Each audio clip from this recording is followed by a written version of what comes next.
Join me as I share 10 more things I keep in my tiny cottage kitchen.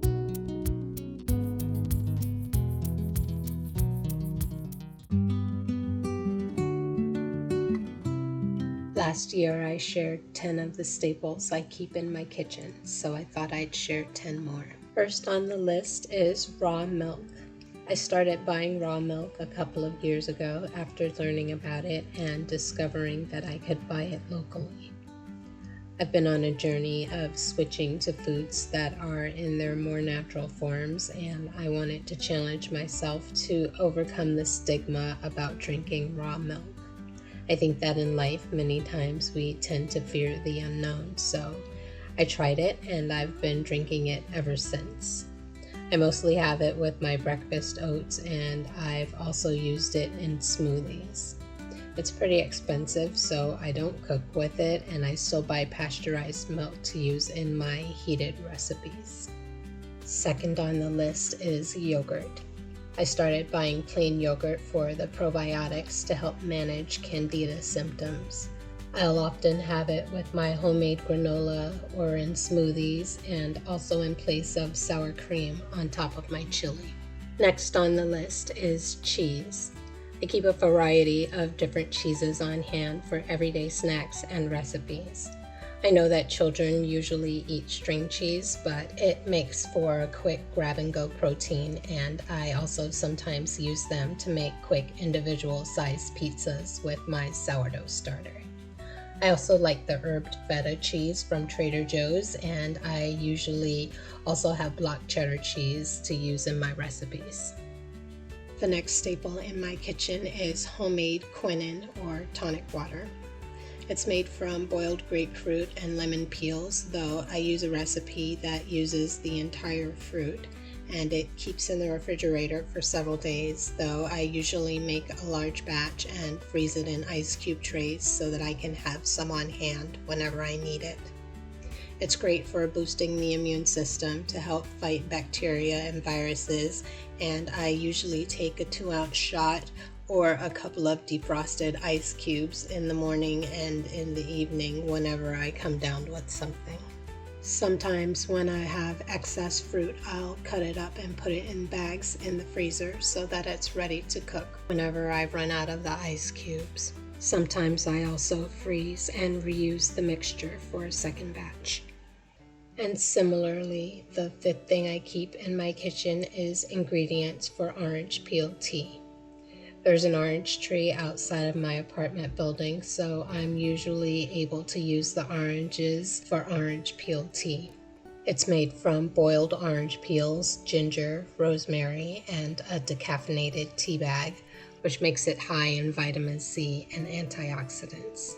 I have orange peels that I keep in the freezer, as well as some that I dehydrated, along with some rosemary and ginger that I recently shared in a video where I made some tea bags from the dry ingredients for the purpose of sharing with my family and friends and taking with me when I travel. Number 6 on the list is power greens. I get these bags of ready-to-use power greens from Trader Joe's. They consist of organic baby kale, baby chard, and baby spinach, and are also high in antioxidants. I mentioned in a recent video that I use them pretty regularly in salads, smoothies, sandwiches, and I also use them in omelets as well as sauteed on the side of my meals.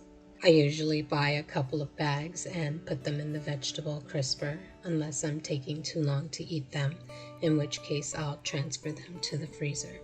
Number 7 on the list is Redmond Real Salt. It's an ancient, unrefined sea salt that's high in trace minerals and sourced in the US. Years ago, I stopped buying white table salt, which is refined and removes all of the minerals, making it almost 100% sodium, which is why it leads to high blood pressure. For that reason, I keep Redmond salt stocked in my kitchen cabinets and use it regularly, since I know it's a much healthier option than table salt. Number 8 on the list is pasta.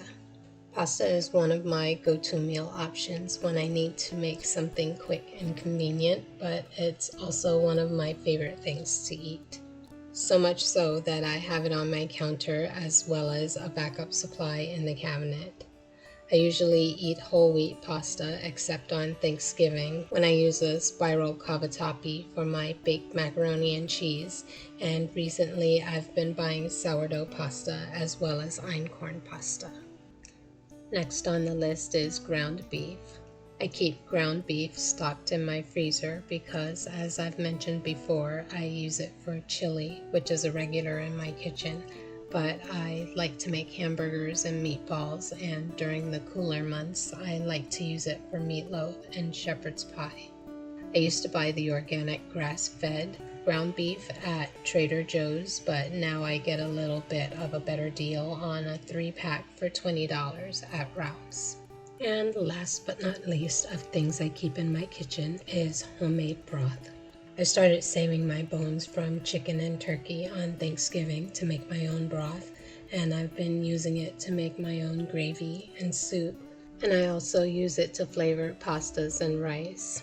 I usually don't have to make it often, and I've had so many jars in the refrigerator that I only just recently finished a batch of turkey broth from last year's Thanksgiving turkey.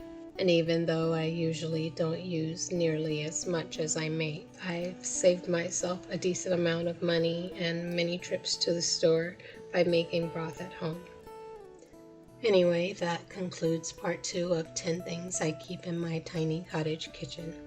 If you liked the video, please like and subscribe for more of my everyday homemaking, home decor, frugal lifestyle, from scratch cooking, and cottage living in the city.